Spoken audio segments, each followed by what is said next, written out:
Ал қайырлы таң, бисмиллах деп шықтым. 5:30-да тұрдым. Дала күшті болып тұр екен ғой. Біз енді осындай ауылда иттер, бір нәрселер әйтеуір. 5:30-да тұрдым. Шайымды қойып, сразу ыстық су ішіп алайын деп. Қолымды жуып, кремімді жағып сөйтіп шықтым. ТК-ға бара жатырмын. Өз-өзімді сындырып бүгін. Қанша уақыттан бері өстіп барғым кеп, жүргім кеп жүрген. Өзіме де мотивация еді.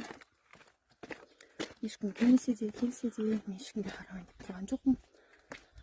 Главное, жүріп, кішкене заниматься етіп,